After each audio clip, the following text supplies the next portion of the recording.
And welcome back to the channel, everybody. Lucas from Mars here, back with this MLB Show 22 franchise here, this custom league, and we continue with the opening day here. This is the end of the last opening day episode that we're going to do here, as we get a National League West matchup between the Colorado Rattlers and the Salt Lake City Bees here in this stadium in Salt Lake.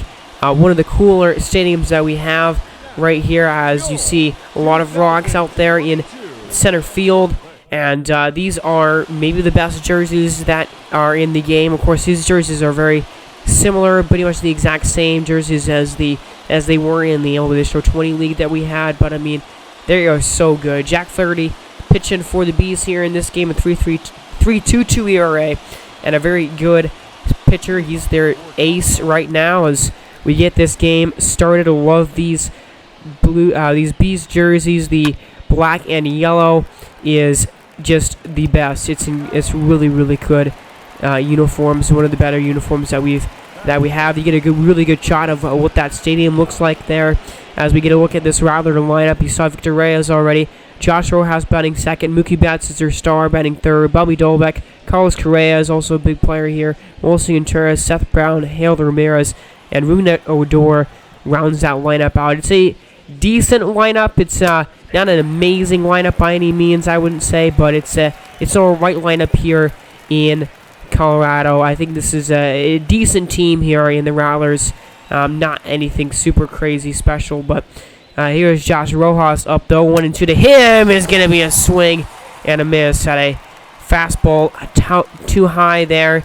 And these Rattler jerseys do look a little bit different from what they were in the Show 20.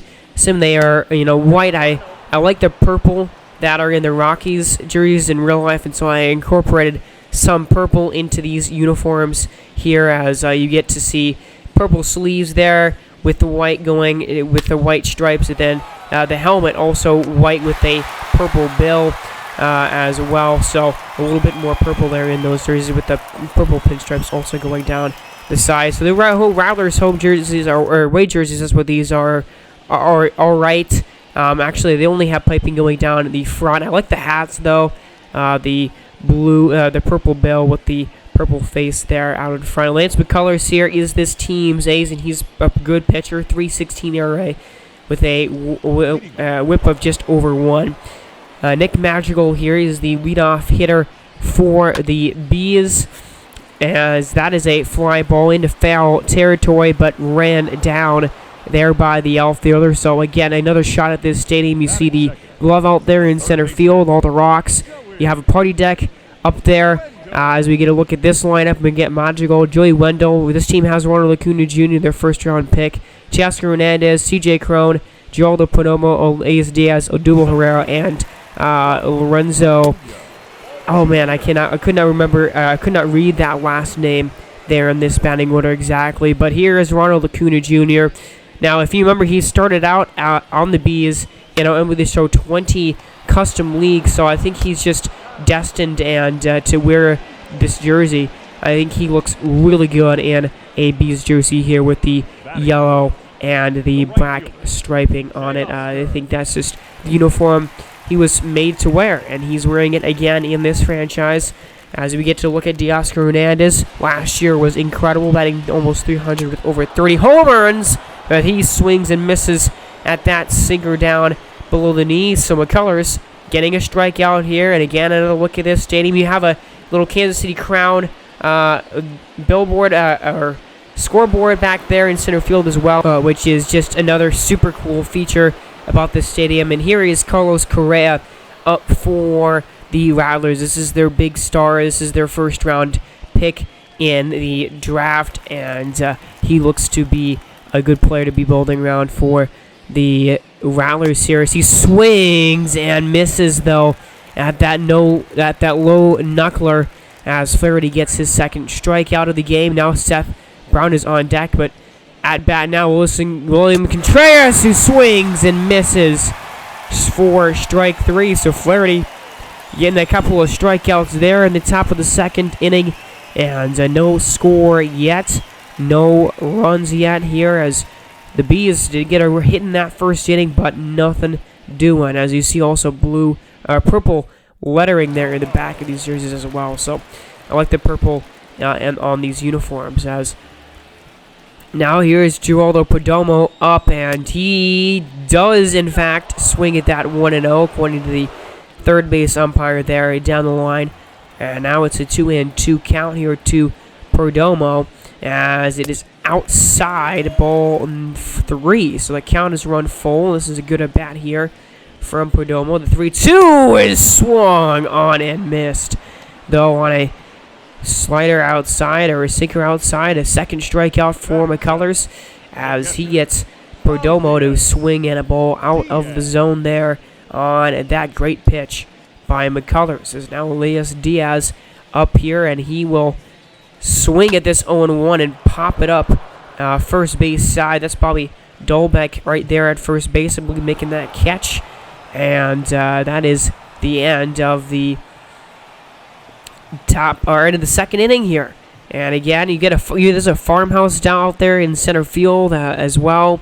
And you just got a lot of cool features here in this outfield. One of the cooler outfields that I think there is in this that we have in this game. As we go down top of the third inning, and Seth Brown is up, and he swings and misses. Circle change outside of the zone. Fourth K for Flaherty. Both these pitchers so far doing well, as that is a ground ball that's going to be hit foul. As Arena Nador, I believe, is up right now, and a 2-2 to him is inside ball 4. And now the count will run full here. Victor Reyes sitting on deck. And let's see what Jack Flaherty comes with here on this full count pitch. It's a fastball, and it gets him swinging. Strike 3. Man, Jack Flaherty has been great so far, as only one hit so far through the first 2.5 innings in this one. We go now bottom of the third. Odubel Herrera is going to come up now. 13 home runs and 51 RBIs in his action that he saw last season.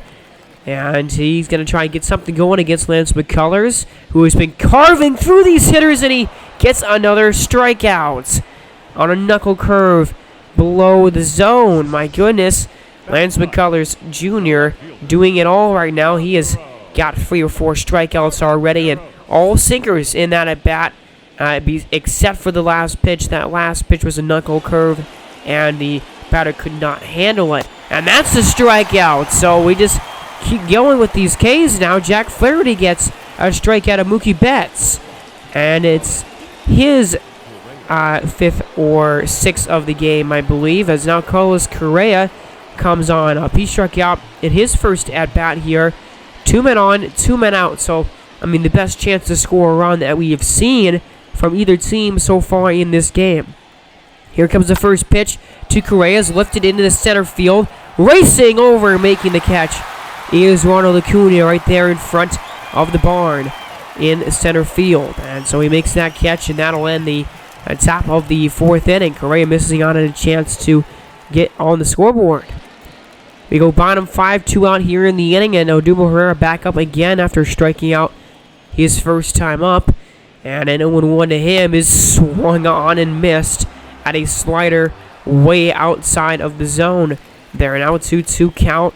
Trying to get another K here is McCullers. That is ball 3 as it goes below the knees. And so here we go, another full count pitch as McCullers loses him, as that is a ball, and that's down below in the knees for ball 4. So a walk will bring up Lazaro Monteros here, who walked in his last at-bat back in the 3rd inning. Men on here, 2 down in the inning. Monteros swings and drives it out into left at the wall, and looking up, that ball's gone. It's a home run, and it's the first Major League homer, first hit of the career for Lazaro Monteros. To put the Bees here on the scoreboard first on the road. Congratulations to Lazaro Monteros, who makes it 2-0 Salt Lake here in the 5th inning. on a ball that was very high in the air. Just kept going and going and went over the wall. Wow. So how about that? What a big time moment for the rookie as he gets a 2-run homer. Nick Magical up now.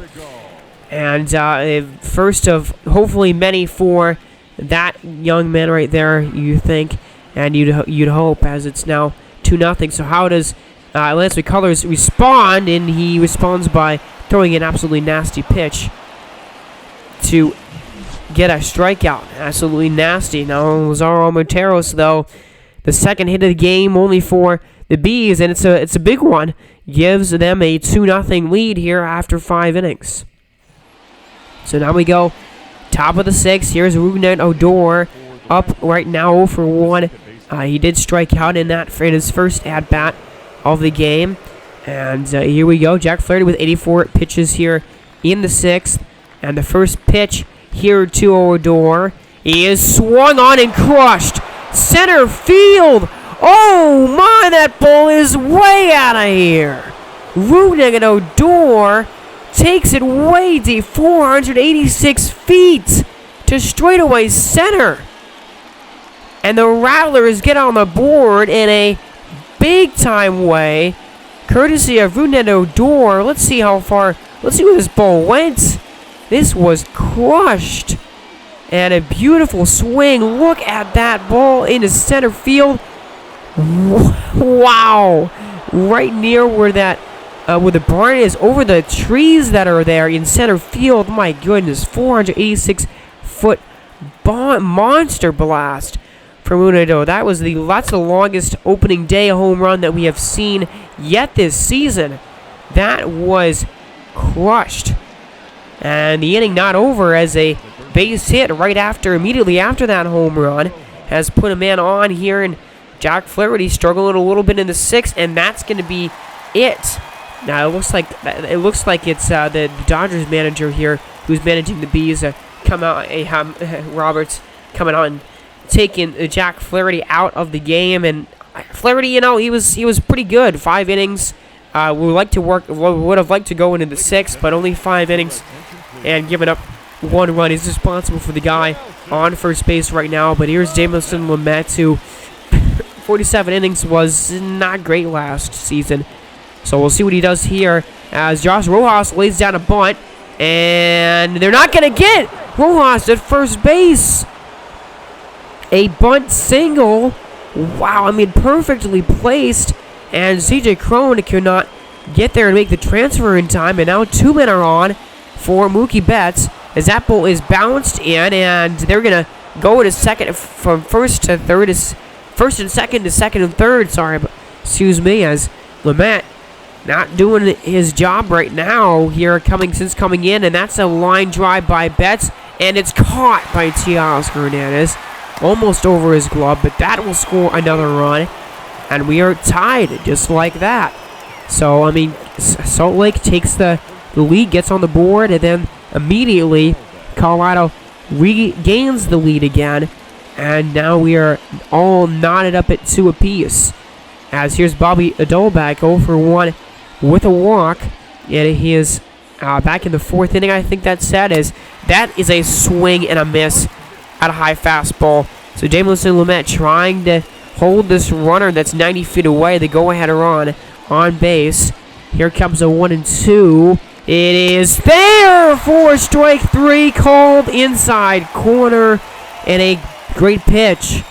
Great pitch is now 2 down, 1 out away from getting out of the jam as Carlos Correa comes up 0 for 2. He's their big star here for Colorado, and he swings and crushes it. It's his time. That ball is gone. The second home run of the inning, another no-doubter, and a 4-run 6th has put the Rattlers on top. Oh, man, he pointed at his wrist there. Callback to when he did that in the postseason in real life. I don't know if that was last year or a couple of years ago, but you get a look at the swing and what he does here. Again, lays the bat down, points to his wrist. It's his time. He crushes that. Another homer over 400 feet. another one right into the rocks out there in right field. I love that outfield, by the way. It's one of my favorites, as that is going to be the end of the inning here as they'll get the runner. But, man, what an inning for the Rattlers from that absolute bomb by Winnipeg. I mean, that's seriously the look at where that ball went. Unbelievable. Longest home run of opening day. And then Correa with his own, with a bomb of his own to make the lead 4-2. So we move quickly here on into the top of the 7th inning now. And it's still a 4-2 game. Seth Brown up and Damon Lamet here. 1-2 count. Swing and a miss. Circle change. Maybe a little bit high, but it wasn't in the zone. So he does get a strikeout there. Aldo Ramirez now 1-2. Pitch is a ball down the line and foul. It is foul. Almost fair. Very, very close to being fair. I thought it was fair for a second. Now 1-2 count here. As Lamet will get it. Swing and a miss. Slider got him swinging. So, I mean, a little bit of a bounce back response. Kind of an inning here from Jameson Lamet, who gets 2 strikeouts in a row. As that pitch just way down below the knees. I mean, not a great pitch to swing out there. And now it's Ruben Odor, who blasted that home run last time up. 2-2, and he swings and misses. Well, not every ball you can hit 486 feet. As 3 strikeouts there in that inning for Damon Lamet. I think that's a pretty decent response from him. As still remains 4-2, 7th inning stretch time here in Salt Lake. Geraldo Perdomo comes back on up, but he's 0-for-2 in the game. And with one away here in the inning, Lance McCullers Jr. is still pitching. Has 99 pitches. This will be pitch number 100 for him. And it's a slider inside for ball 1. And here comes another pitch to Perdomo. Is swung on and crushed deep to right center field. Another no-doubt home run. And it's a 1-run game. 434 for Perdomo. And these home runs that we've seen, besides the home run by Armenteros, have been bombs from both these teams. 1-run game, and Lance McCullers trying to get 7 innings underneath him, and his 101st pitch was taken out of the yard. And again, let's look at where this ball ended up going. 434 on the distance here, and right in front of those trees into that rock wall there, and right to right center field. And he's oh, there it is. There's his bench. There his bench is giving him high fives and congratulating him there. As I don't think it didn't give us a graphic when he went around the bases, but that might have also been Perdomo's first major league home run. I'm not sure if that was the case or it was just an animation that the game did there, but that does look kind of like, that's what it seems like the game does when you have a first career home run and you have the guys go into the dugout, and then the players don't celebrate with him for a while and they get back up. That's a animation I've commonly seen with it, so that is possibly the first home run for Perdomo in his career, but that's going to mark the end of the night for Lance McCullers, who, 6.1 innings, or 6.2 innings in this game, and 3 runs on, a handful of hits, 3 runs on 3 hits, not too shabby. Is in line for the win if his bullpen can hang on here in this game, but one more a couple more looks at this swing here by Perdomo, and the bat flip as well, very nice. So we keep moving on here. Ryan Thompson comes on and pitches for the Bees. Very good in 34 innings last year. Only a 2.38 ERA and a 1.03 whip. Very, very good numbers for him. And Victor Urias is going to come up now 1 for 3 with a single. And the side armor gets Reyes to swing and miss at a sinker. And an interesting delivery for Ryan Thompson. Didn't realize he was a side-on pitcher. As you get a look at the StatCast here, and you get a look at this stadium once again, but a 4-seam fastball to start the at-bat, and then all sinkers, all 90-plus miles an hour, and he gets a K, and that will be a ground ball to end the inning here in the top of the 8th done. Colorado cannot add on, and they go bottom 8. with a 1-run lead here. 4-3 the score in this one. So we continue on, and Will Smith will come on to pitch here for the Rattlers, looking to shut the game down a little bit here in the late stages. Very good pitcher last year out of the bullpen. Very decent closer. As it looks like here were 2 outs in the 8th. He just comes on in to get the last out of the 8th. Maybe a 4-out save scenario. Fly ball, little pop up, and it's going to be caught by Correa at short. Now that will end the bottom of the 8th inning here, and we're going to just go ahead right on into the 9th inning, I believe, with a call-out lead up by 1 here in this game. Actually, we're going to take a quick stop here in the we're going to go into the bottom of the 9th. Sorry, we are in the bottom of the 9th now, as you get a look at Jordan Romano, the closer here for Colorado, and not a 4-out save as I anticipated, but that is a good start here to the 9th inning for Romano and the Rattlers. A ground ball into the shifted infielder, and out number 1.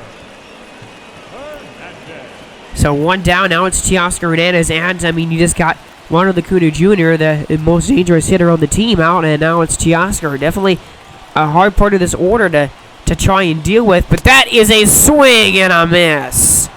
And a great pitch in the dirt by Romano. That was filthy. And now CJ Cron, we haven't said his name at all yet in this game. The best hitter on the Rockies team in real life. As it's down to him, last chance, but it's a fly ball. Racing over and making the catch out in center field. And that is going to do it. This game is over. The Rattlers win here. They take opening day. 4-3 your final. Lance McCullers Jr. with 6.2 innings pitched does indeed get the win.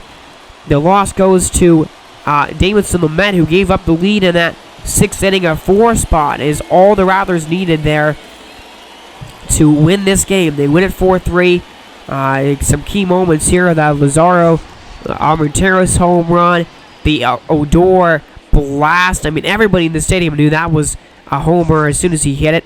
And then the biggest blow, though, was this Carlos Correa 2-run shot that made it 4-0. And, I mean, you saw the Bees trying to come back, and they did a little bit with that home run, but sorry about that. The Rattlers do take this one 4-3. So here we go on to our second game of the day. We'll have 3 games into this episode to continue and conclude opening day. And we get a look here at New Fenway in Boston. The Boston Barons and the Winnipeg Wizards. The Winnipeg Wizards, a totally new team that we just really created. And I love the Winnipeg jerseys. I think they're honestly maybe my favorite jersey set that I made. But the Boston Barons, we had that team in MLB The Show 20, but definitely changed their uniform up a lot. These are the home ones. That's gray with black and yellow piping here. As you get Nathan Eovaldi, the ace for Boston. The hat, a gold front with a black bill. You get gold and black piping on the sleeves. You get the sleeve number there in gold, and you get the Barons down the front with black and gold piping as well, going down the front of these jerseys. Really, I like the Boston home uniforms for sure. They're very nice. But here's Austin Slater leading the game off for Winnipeg, and he pops it up to the catcher here, who will take care of it, make the catch to get the first out of the inning. And we're going to take a look here, get a look at the stadium, what it looks like here, and we're going to look at this Winnipeg Wizards lineup. As you saw, Austin Slater already, Yuli Gurriel batting second. They're really big-time bat. Bryce Harper batting third for them. Nick Castellanos fourth. Willie Adames, Yoho Pazzo, Christian Arroyo. And then the rest of that lineup there wasn't able to quite catch that. But Yuli Gurriel swings and misses at that off-speed pitch. And again, I mean, these Winnipeg jerseys are so sweet, dude. The blue uniform with the blue pants.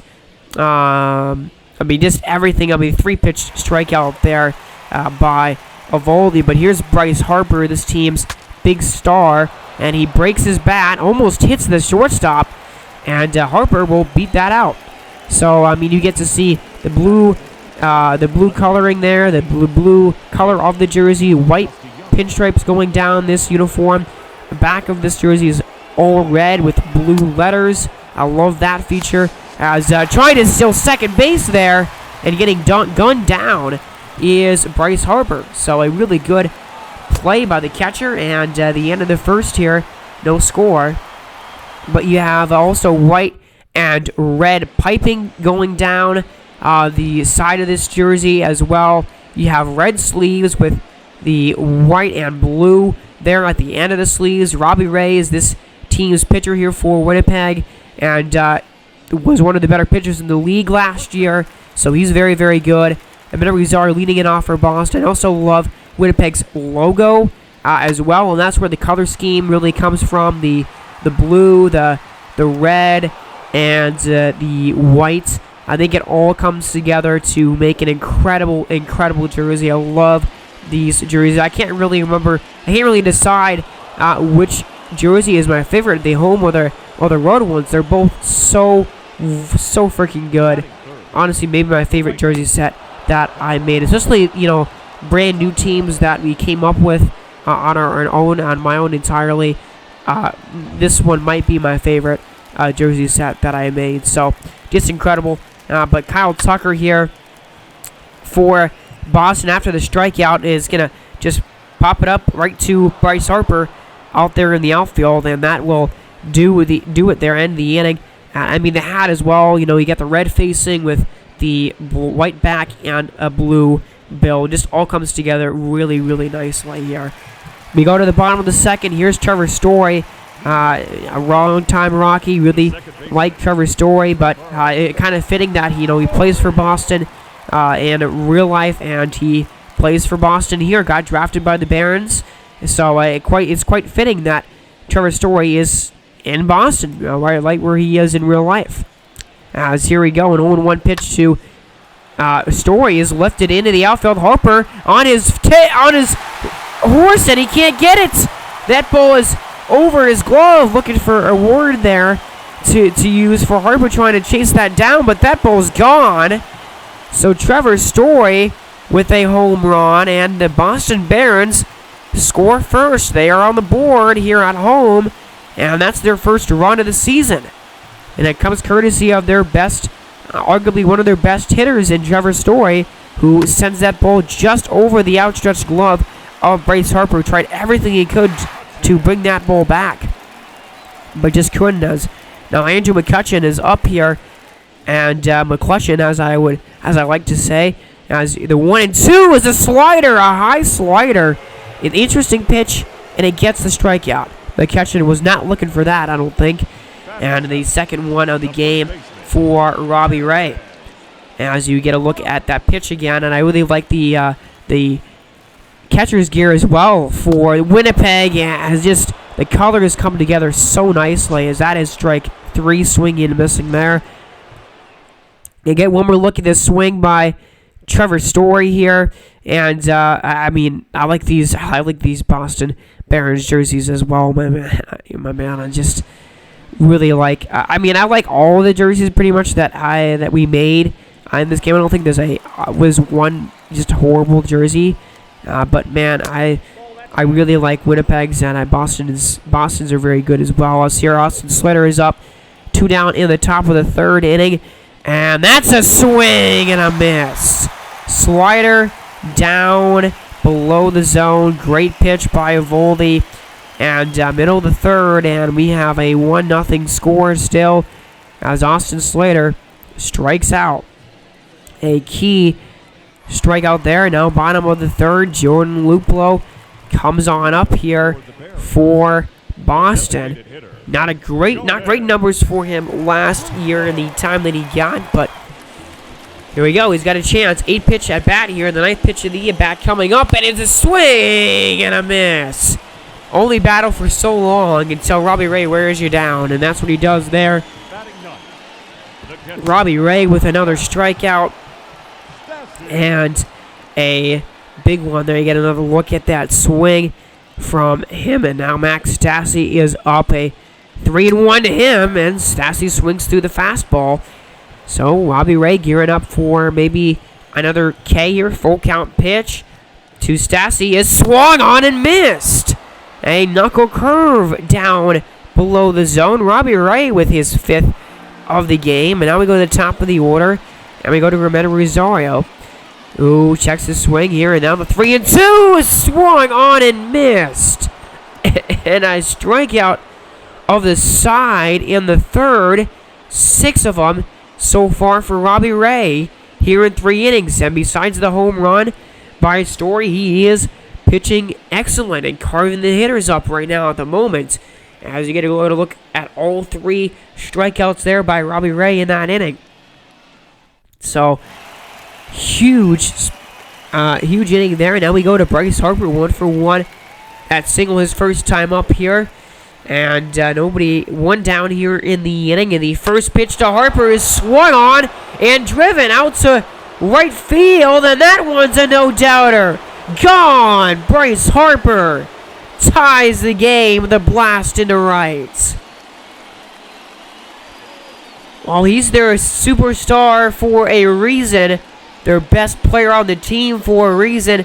And he crushes that one. Watching it all the way.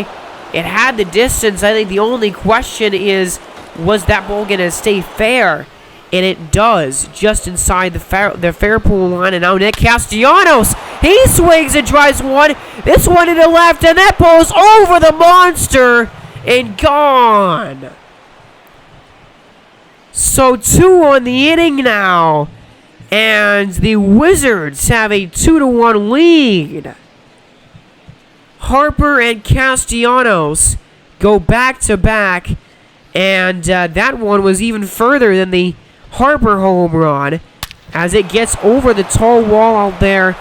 Basically, the green monster out there in right field. As, man, what a big swing there. And now a pop-up here to the first baseman, who runs in and makes the catch. But, man, Winnipeg taking the lead, courtesy of the long ball.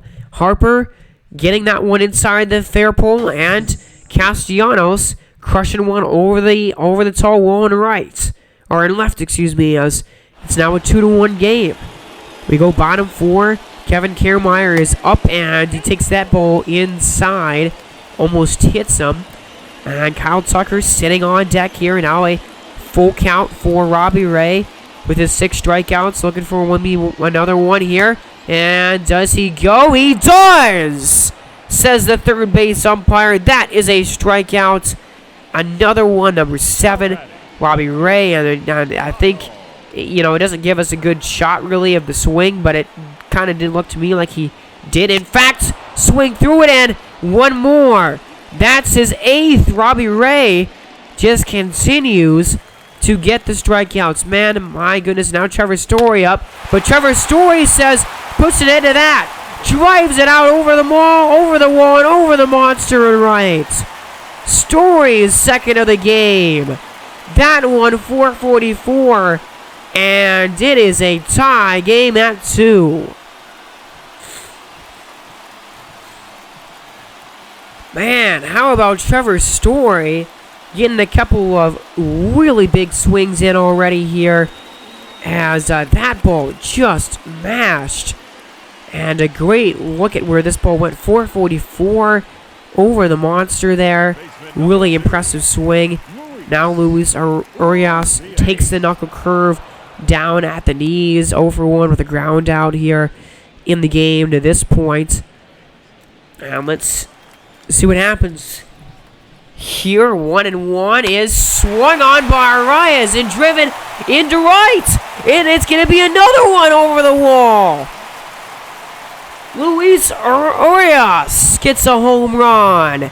And Boston, just like that, takes the lead. 3-2.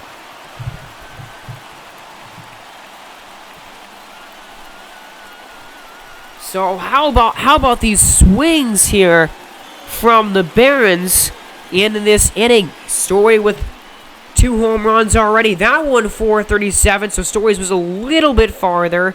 But, man, Arias now crushing it. So, Robbie Ray, he's getting a lot of strikeouts right now, but he's struggling with the long ball. And he gives up another extra base hit here as going in and trying to go to second base. Oh, never mind. Not an extra base hit. The runner gunned down at second base. That was a really good play, really good throw. But 2 home runs in the inning.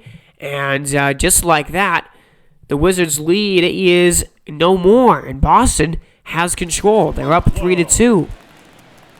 They continue to move on, going to the bottom of the 5th now. And a full count pitch. Here, Robbie Ray trying to recover from a pretty bad inning, and he gets a strikeout there. A 4-seamer on the corner for his 9th of the game. So, I mean, again, you're seeing a lot of strikeouts. You're seeing 9 Ks already here. But he's struggling with that long ball as now it's Kyle Tucker. And Kyle Tucker is going to swing and send one off of the wall there. Off of the monster, and he will get to second base. So he's got a double. And now a man in scoring position. So a big spot here. That's the, that would be a huge blow if that run could come in. Maybe as you get another good look at that replay. And here we go. Huge spot. It's Trevor Story. He's already got 2 home runs tonight. Full count pitch to Story is swung on and driven into left. No way. Trevor Story's gone yard again. Not once, not even twice, but 3 times tonight. Trevor Story, what a way to begin your 2022 season. Unreal. 3 homers, 4 ribbies, and Boston takes control of this game. They're up by 3. And another no-doubter over the wall. That one 405. Unbelievable. And that will end the night for Robbie Ray, who 9 strikeouts, but the long ball killed him in this game. For sure, gave up 4 home runs in this game, 3 of them to 1 player. That is really insane. 3 at-bats, 3 home runs for Trevor Story this season. That is, you can't start much better than that. That's insane. Barely Fulter will come on here, and the whip was pretty good for Fulter last year, but the ERA was bad, as that's a strikeout, though, of McCutcheon on an outside pitch.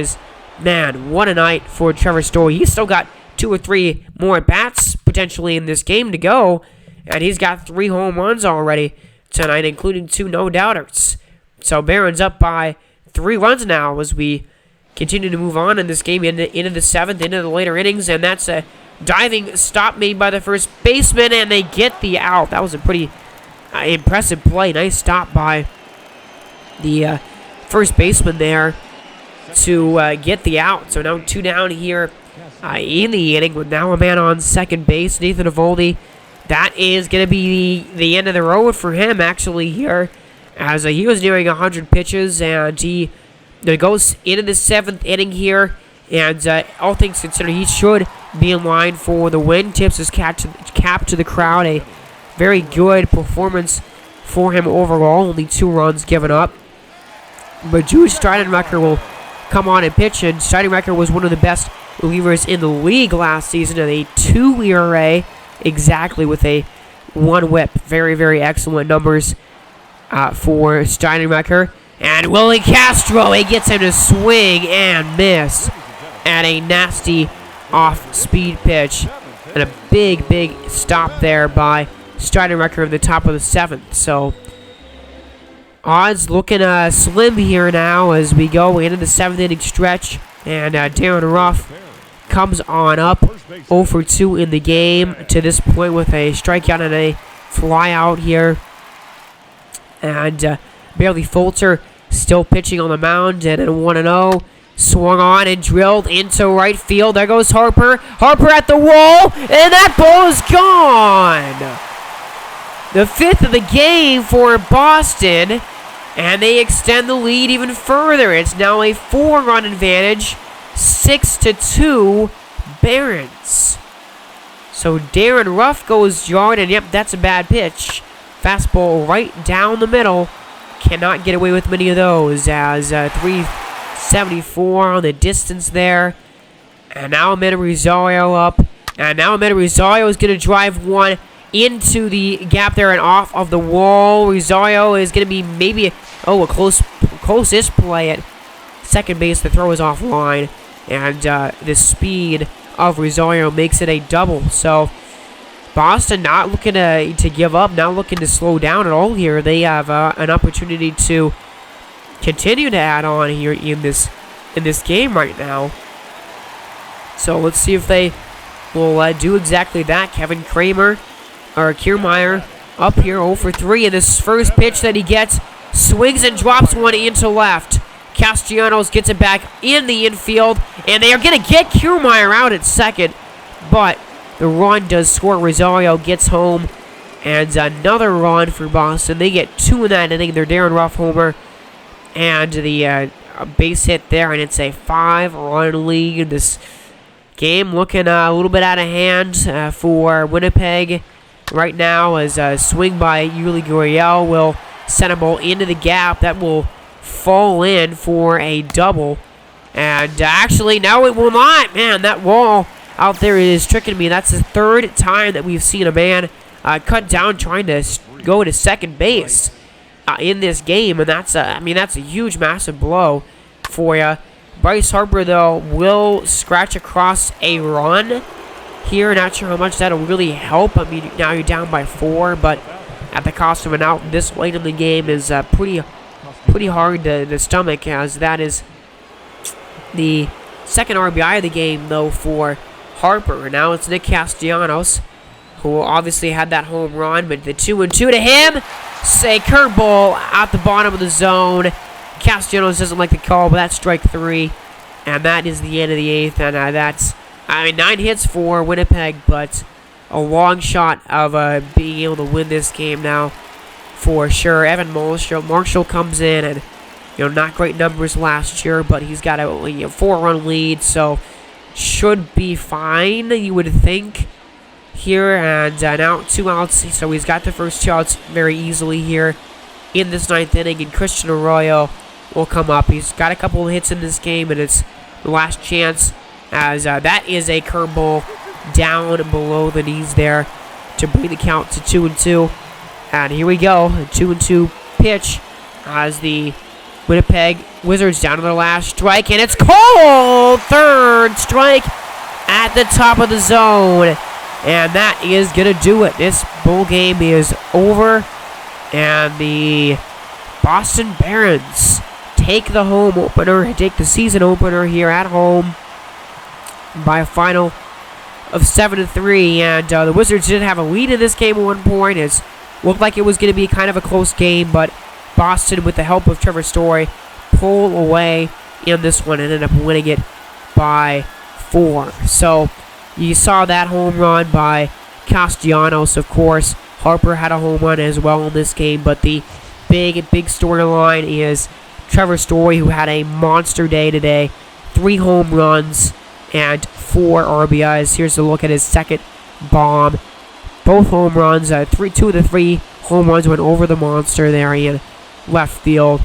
And the Barons take this one. That's a look at the final out. So we got one more game here for you guys in this one. Thank you for sticking with me if you have throughout this episode. I know these really long episodes, I really do appreciate if you guys are able to stick around and listen and watch the whole thing. Really appreciate it. As we get into the last opening day game here, so the Mexico City Diablos take on the Tampa Bay Vipers here in the Snake Den.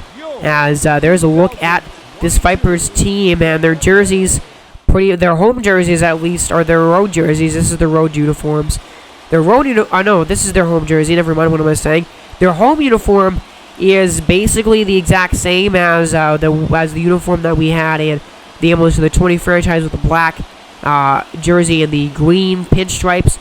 They do have an updated logo, though, that looks a lot cooler. I love this Tampa Bay Vipers logo that we have for the Vipers here now.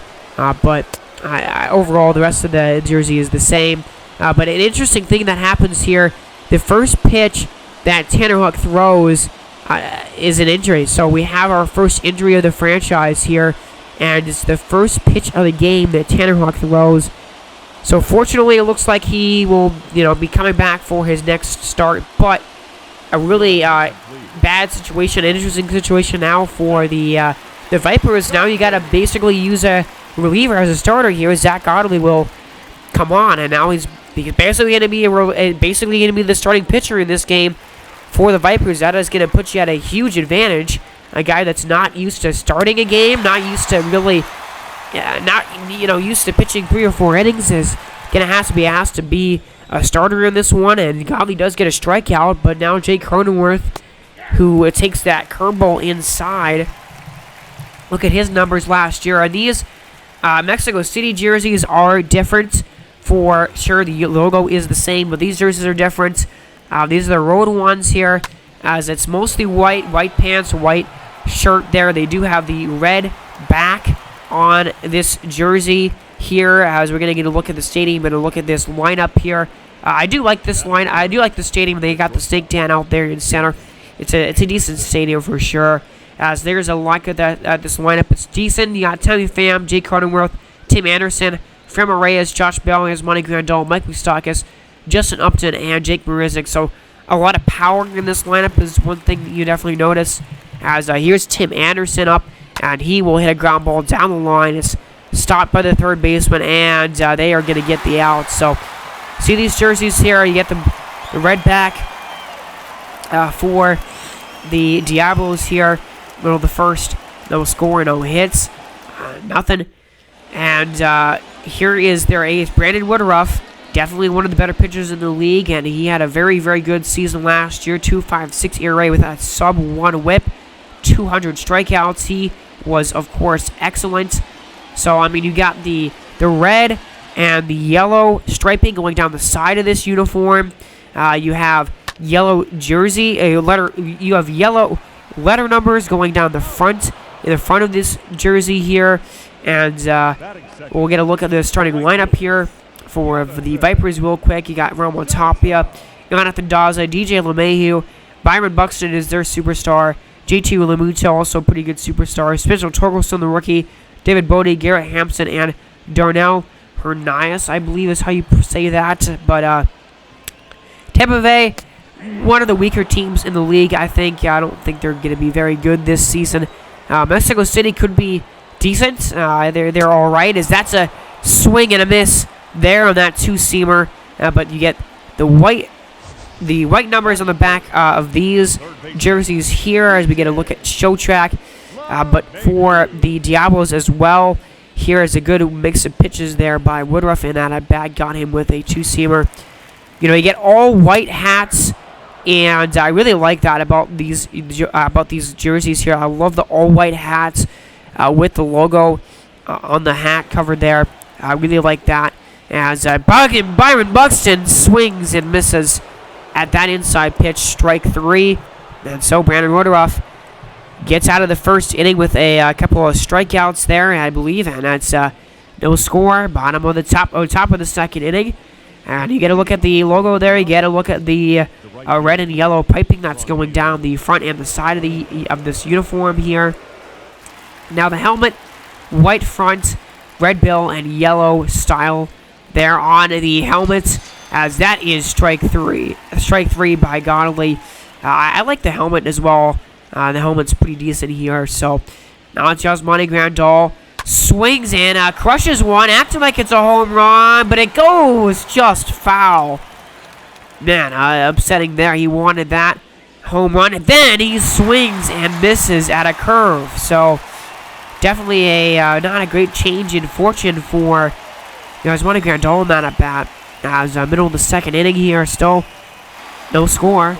Bottom of the second, Spencer Torkelson swings through that swell seam curveball down below the knees. By the way, the Tampa Bay Vipers road jerseys are actually better than the home jerseys. I'm going to say that right now.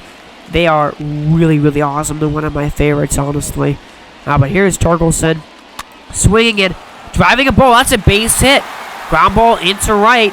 And that is the first major league hit for Spencer Torkelson. There it is. And a guy, a first baseman to build around for the future for the Vipers, a cornerstone of their franchise, hopefully. And he gets his first of probably many hits that he will get in his career there with a base hit, ground ball into right. So congratulations to Spencer Torkelson. And they're going to keep that ball for safekeeping. And one more look at the swing here from Torkelson. And a very good swing indeed there. And by the way, my voice sounds kind of funny in this recording. I have been kind of sick. I was sick at the beginning of the week and still a little stuffy. So still kind of getting over a little bit of a cold that I got in the beginning of the week. But either way, I didn't want to get a video out to you guys before the end of the week. So that's what I'm doing here. Is it's a full count pitch here with the bases loaded. So a big situation here, and that's ball 4. So a walk, and that's going to score a run. So a walking in a run here is Brandon Woodruff. Not what you want to see. I'm on top here up now. It's 1-0 Tampa Bay. The Vipers have taken a lead here. Bases still loaded. Only one man out. Here comes a 1-1. And that's a fly ball. That should score the runner.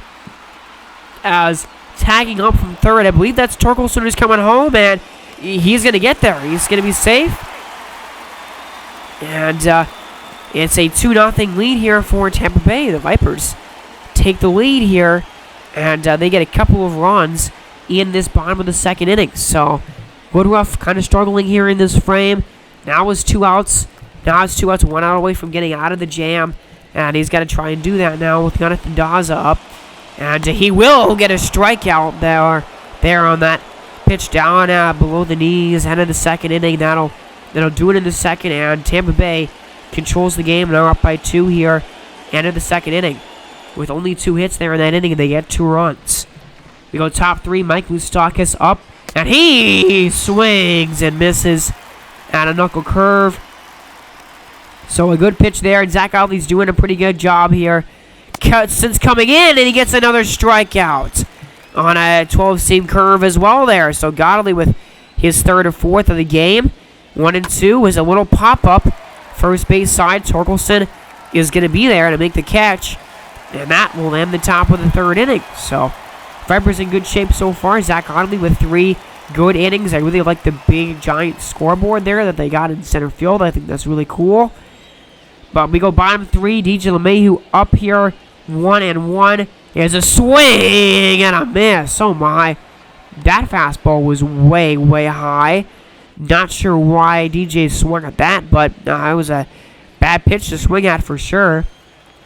As we go right into the top of the 4th, Jake Cronenworth swings through that changeup here. And now 1-2. Here it comes from Godley.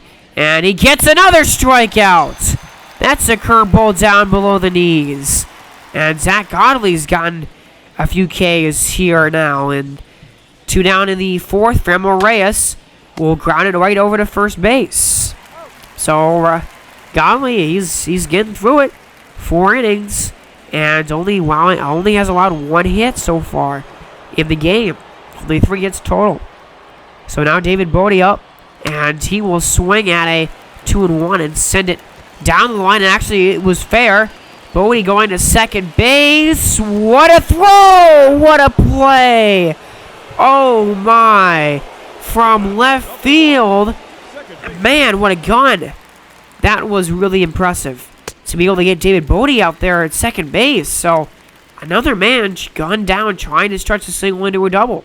I thought for sure that was going to be a double at first.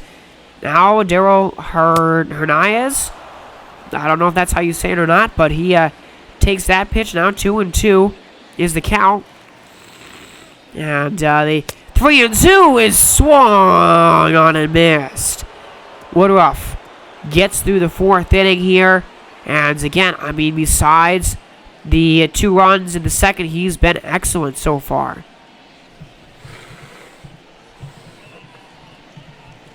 So still 2-0.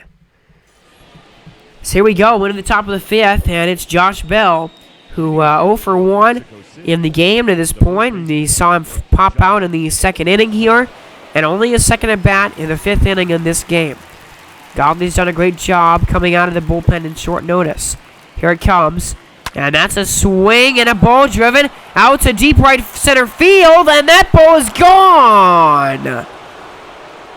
It just kept on going, and Josh Bell breaks the scoreboard here for New Mexico City. First run of the season, first homer of the year. Josh Bell gets one over the yard, and it's a 2-1 game. So that ball into pretty much the deepest part of the park, and 404-foot blast there to make it 1-2. And now Yasmani Grandal takes ball 4. So that one's low. Godley a little struggling here after really pitching super well through 4 innings. Now it's Mike Moustakas, 0 for 1 on the night with a strikeout in his first plate appearance. 2-2 to him. He is down low for ball 3. Full count. Don't want to walk him. Here comes Justin Upton is sitting there on deck. Here comes a full count pitch. Ball 4. So another walk back to back here after the home run. Not the kind of response you're looking for. Now the bases are loaded here for Jake Marisnick, with still nobody out. And Marisnick gets plunked. Pitch runs inside and hits him. And it's a tie game. So 2-2 here. Still nobody out in the inning. Now it's Tommy Pham. Ground ball picked up by the third baseman. They go to second. They get it out there, but Tommy Pham beats out the throw to first. And I mean, even if he didn't, that would have been a run either way.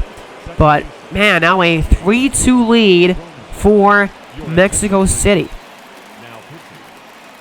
As Jordan Holloway here now comes on the game. 36 innings and a 4 ERA for him. 1.36 whip on the season for him. Family Reyes 0 for 2 so far here. And let's see what he can do. Still bases loaded. That's a monster strikeout though. Swing and a miss on a knuckle curve. And a huge pitch. Middle of the 5th here. And a 3-2 game. A 3-2 lead for Mexico City. Top of the 6th inning here. Yasmani Grandal takes strike 3, and it's there at the knees. And he thought that was ball 4. Yasmani Grandal kind of getting skunked in this game. He thought that was definitely ball 4, and that one is a slider in the strike zone as well. So a couple of strikeouts there, but doesn't really matter much if the offense for Tampa Bay can't find something to do here. They have been silent other than the 2nd inning in this game. We go bottom 6. Here's Byron Buxton leading in the inning off, and he strikes out again. His 2nd strikeout of the game. Woodruff continuing to carve these hitters up ever since the 2nd inning. He's been excellent. And David Bodie, just a simple little ground ball. And they go to second to get the out. 6 really good innings from the pitcher here, Brandon Woodruff, who would be in line for the win as long as nothing changes right now.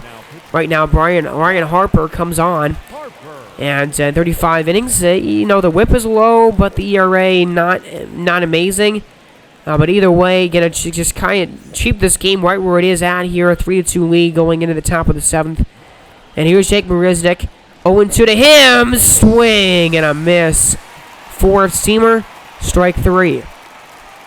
Now with 1 man on, here we go. Bottom of the 7th. And Woodruff will get 7 innings in the books with 6 strikeouts and 6 hits, but only 2 runs allowed. What a nice day. Actually, that was a different pitcher. Never mind. What am I saying? That was not Brandon Woodruff. Woodruff does get 6 hits, 6 strikeouts in 6 innings, but that was not Brandon Woodruff. So, anyway, here we go to the top of the 8th. This game moving along here at a breakneck pace, trying to get this episode over for you guys here, and we're almost through it. As now here it is. Here is Josh Bell, who homered in his second at bat of the day. He's got a man on here. Let's see, is a swing and a drive into a very similar spot in right center. There goes Buxton. He's at the wall, leaps, and Buxton can't get it. That ball is gone. And Josh Bell with his second home run of the game. Might just be a dagger home run. It's a 5-2 lead now for Mexico City with 6 outs left in the game. And, man, a very similar location to where that home run was. Jeez, and right over the glove of Buxton right there. So here's Mike Moustakas with a runner on. He swings, and if the Josh Bell homer wasn't a dagger, that one is. One gone. Mike Moustakas crushes one, and it is a 7-2 lead for Mexico City. Man, this game kind of turning into a little bit of a blowout now, as a 4-run eighth has widened this gap considerably. And now Brandon Woodruff right in line for the win now, as that ball 427 over that taller wall out there to the left. And man, what an inning here for the Diablos, as JT Chorgois comes in the game. Very good last year in 53 innings. But man, this game way almost out of reach now. That's a really good play, by the way, by the third baseman there. That was really, really good. But middle of the eighth, and man, 7-2 lead. Just not what you'd like to see. 2 home runs in that inning, and the Diablos now in complete control here going into the bottom of the eighth.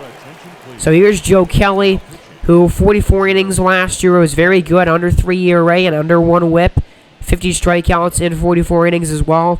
So a good reliever here to try and close this game out in the bottom of the ninth, as that's a ground ball. This is going to be a double play. Yep, it will be. A very easy one at that. And, man, I mean, if Tampa Bay had any chance now, pretty much dead. It's 7-2. Man on first here, as Daryl Hernandez comes on, and the last chance for Tampa Bay in this game. Swing and a base hit, ground ball, and so you keep it alive. That is, by the way, the first hit of the year or of the career for Darnell Hernandez. So, you know, you're losing by 5, but congratulations to the young rookie right there, who gets his first hit of his career. So a good job there, and keep that ball for safekeeping.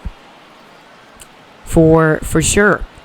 But now got the tall task. I mean, this is not impossible to win, but there's a look at that ball. I mean, a really good, solid swing, and a ball that went right up the middle and right back to the pitcher, right where he found it. So bases loaded now. I mean, Tampa Bay's not giving up without a little bit of a fight here. Jonathan Daza, 0 for 4. How about a wiping away your 0 for 4 day? He could do it in a big way here, but he gets a strike there. Down to the last strike for Tampa Bay. Here it comes. Here comes a 1-2 from Josh Holder. It's swung on and missed. That is strike 3, and that is the ball game. So Mexico City does, in fact, hold on. Brandon Woodruff with the first win of the year for him, and the Diablos defeat the Vipers on the road 7-2. And that 4-run 8th inning was absolutely massive. Definitely the key to victory for the Diablos here. And you got to see the 2 runs in the second inning, and that was all the Vipers were able to do offensively in this one. But of course, Josh Bell, he was absolutely clutch in this game. 2 home runs, 4 RBIs, and then Mike Moustakas as well with his big home run very much contributed to the win. So, guys, that'll be it for me. You've been listening to Lucas from Mars. Thank you guys for watching. Thank you guys for sticking out this long video here. We'll continue with more after this.